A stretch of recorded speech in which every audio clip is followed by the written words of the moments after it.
нулевой километр. Но за ним новая дорога. Трудная, разная, новая. А после того обнуления, что нам предлагают, падение в пропасть продолжится.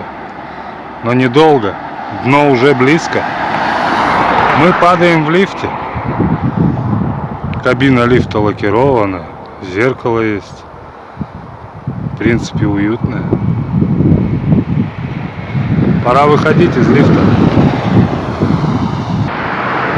Тельма основана в 1660 году. Сейчас это поселок городского типа.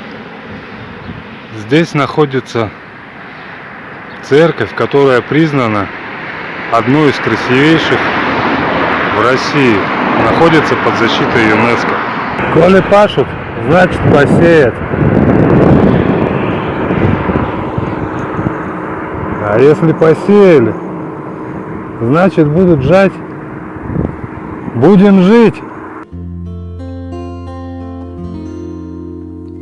С причала рыбачил апостол Андрей, а Спаситель ходил по воде.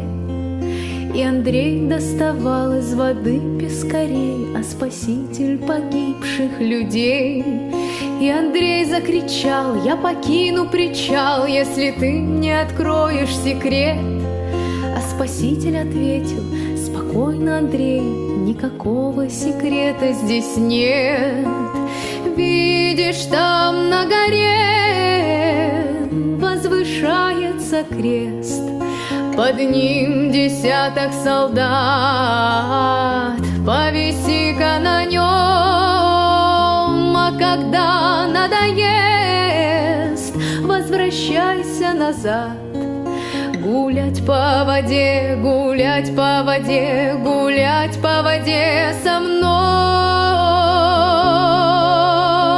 Всем добрый вечер. Пройден еще один дневной переход. Пройдено более 30 километров. Я уже за границей города Усолье-Сибирское. Хотел бы поблагодарить людей, которые сегодня встретились мне. Я даже не узнал их имен, но они смотрят, наблюдают. Светловолосая вот женщина, парни, которые подходили фотографироваться для мамы. Также сотрудникам ДПС и полиции, которые просто пожелали удачи. Это, по-моему, первый город, в котором сотрудники повели себя именно так. Не зря сегодня весь день меня сопровождали два орла. Благородные птицы. По поводу символов на моем флаге очень много вопросов возникает. Символ на моем флаге — это световид. Сочетание двух славянских древних символов, порождающий один еще более могущественный. Это Перун, бог громовержец, и колядник. Перун движется посолонь, колядник противосолонь. Под символом световид происходит рождение новых душ.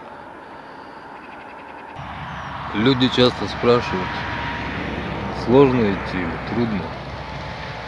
Мне было очень сложно встать и пойти. Теперь легче. Слава роду! Уруй Айхал!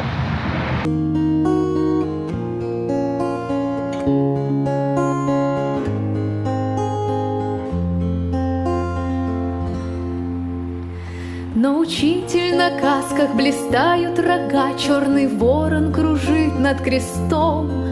Объясни мне сейчас, пожалей дурака, а распятие оставь на потом.